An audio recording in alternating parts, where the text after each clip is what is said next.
Sözlerime başlarken şunu hemen ifade etmek istiyorum. Orta vadeli program diye bir program var. Bu 3 yıllık olarak hazırlanıyor ve her yıl olduğu gibi Mayıs ayında çıkması gereken bu orta vadeli programı yasalara, anayasaya aykırı olarak Ekim ayında resmi gazetede basıyor bakanlık. Bunu alışkanlık haline getirdi. Ve burada 3 yıllık rakamlar var. Dikkat ederseniz 2012'nin bütçesi, 2013'ün, 2014'ün. Yalnız bunun bir istisnası var arkadaşlar.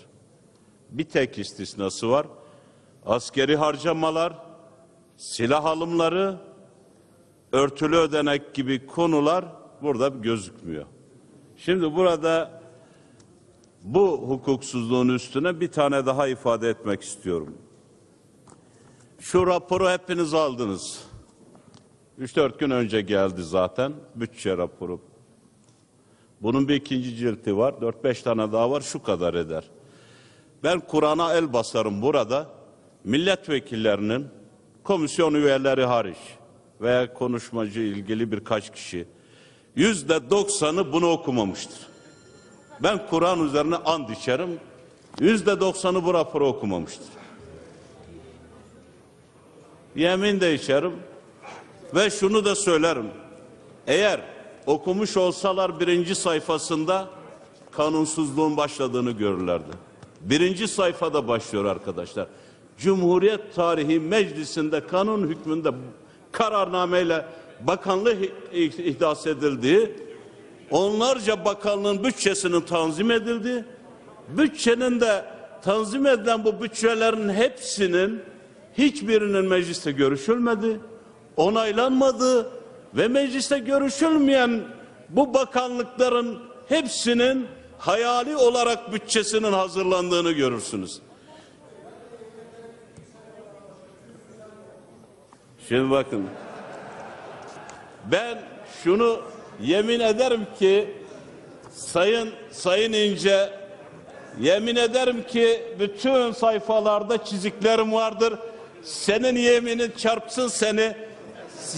çarpsın seni, ben iyi okurum. Bu Ziya Gökalp Lisesi'nin müdürünün yeminine benzedi. Berberde tıraş olurken biri demişti, 3 yaşındayken Kur'an-ı Kerim'i hıfzettim demişti. O da bir yangını anlatmıştı. Köye giderken atladım ata, 4 nala gidiyordum, sicim gibi kar yağıyordu, yağmur yağıyordu, çakmamı çıkaracağım yok, cigaramı sardım. Atımın nalından bir kıvılcım çaktı, sigaramı yaktım diye. İnanmadıysan 3 aylık hıfzettiğin Kur'an-ı Kerim çarpsın beni diye. Ben de iktidara bunu söylüyorum. Eğer okudunuzsa bunu, o 3 ayda hapsedilen Kur'an-ı Kerim'de ya beni çarpsın ya sizi çarpsın. Şimdi ben bunu niye söyledim? Bakın arkadaşlar, kanun mecliste bir enstrümantal değildir. Yani siz kanunu bu hani her telden çalan kanun gibi çalamazsınız. Bunu anlatmak istiyorum. Kanun çıkarmanın bir usulü, adabı vardır. Kanun nasıl çıkarılır? Mecliste bir iş tüzük adabı vardır. Bir komisyonları vardır. Ve ona göre çıkarılır. Ama siz çoğunluksunuz. Sayı kriziniz yok. Üstelik 3 dönem iktidarsınız. Bakın başlamışsınız daha seçimler olmadan. Yangından mal kaçırırcasına 3 Haziran 633 bakanlıkları ihdas etmeye. Arkasından yine 643 sayılı kararname bakanlık ihdas etmişsiniz. Şimdi bakanlıkların da yerini değiştirmişsiniz. Yerine de yardımcılıklar koymuşsunuz. Şimdi orta vadeli programa göre bakın açık söylüyorum. Sayın Maliye Bakanı'nın, hükümetin hiçbir şey yapmasına gerek yok. Bürokratları bizi yönetiyor. Bu meclis bürokratlar tarafından yönetilen bir meclis durumuna geldi arkadaşlar. Hükümeti yönlendiriyorlar. Bizi yönlendiriyorlar. Hani biz vesayetten şikayet ediyorduk ki askeri vesayet. Generalların hepsi nerede? Ne cezaeviydi? Bakın orada bir de Silivri'de. Şimdi Hastal 12 Eylül'de tutukları da oraya koyuyorlardı. Avukatken gitmiştim Silivri'de. Askeri vesayet olayı vardı. Hükümet bununla dert geçindi. Sonra yargı vesayetinden şikayet etmeye başladı. Şimdi o yargıyı da ele geçirdi. Bürokrasi. Ya devleti bürokratlarla yöneten bir zihniyet hakimiyetiyle bir bütçe yapıyor. Şimdi burada Maliye Bakanı keyfi yerinde. Hiçbir şey yapmasına gerek yok. 3 yıllık bütçe rakamları belli. Arkadaşlar 3 yıllık bütçe rakamları belli olan hiçbir devlet yok. Diyeceksiniz var. Bu krizde olmaz arkadaşlar. Bu krizde siz 3 yıl önceden rakam belirleyemezsiniz. Bu orta vadeli programa göre bir tek şey kalıyor. Sayın Bakanım, yine rakamlar aynı. Vergiler, ÖTV, KDV, damga vergisi, harç, haraç.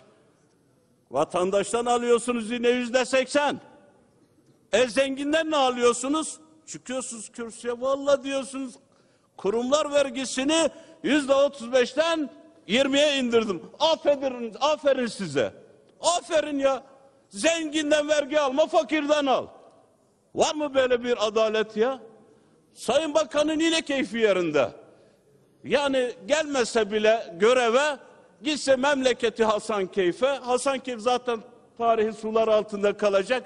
O tarihi köprünün altında oltasını atsın, sazan avlamaya başlasın. Ama mecliste gelip sazan avına çıkmasın. Bakın açık söylüyor, burada mecliste sazan yok. O bürokratları da meclisteki milletvekillerini sazan zannediyorsa, demokrasinin sazanlara ne yaptığını bürokratlara haddini bildirerek, demokrasiler hesap sorarak işlemiştir. Bakın arkadaşlar,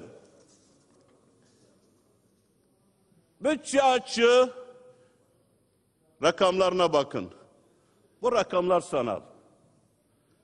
Bu rakamlara siz güvenmeyin.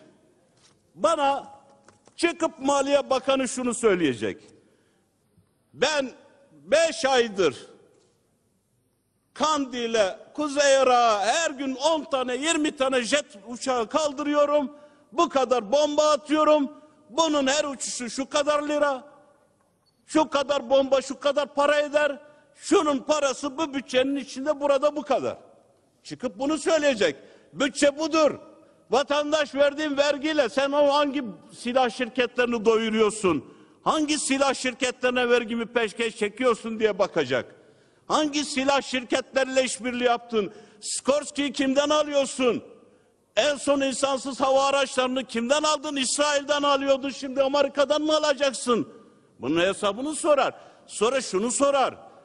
Ne kadar para harcadın oraya bu bütçeden? Şimdi bakın bu bütçenin en bariz özelliğini söyleyeyim size arkadaşlar. Bu bütçede orta vadeli program delinmiştir. Delinmiştir orta vadeli program. Nasıl mı? Çok basit. Güvenlik harcamalarında. Bakın polis artmış. Asker artmış. Sözleşmeleri artmış %30. Bakın dikkat edin ama. Tek bir bütçe artıyor. Milli Savunma Bakanlığı'ndan İçişleri Bakanlığı'na. İdris'in keyfi yerinde. Temel buna niye kızmasın kardeşim, söyler misiniz?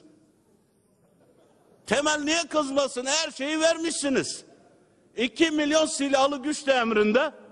Astığım estik, kestiğim kestik, bu memlekette istediği hukuku uyguluyor.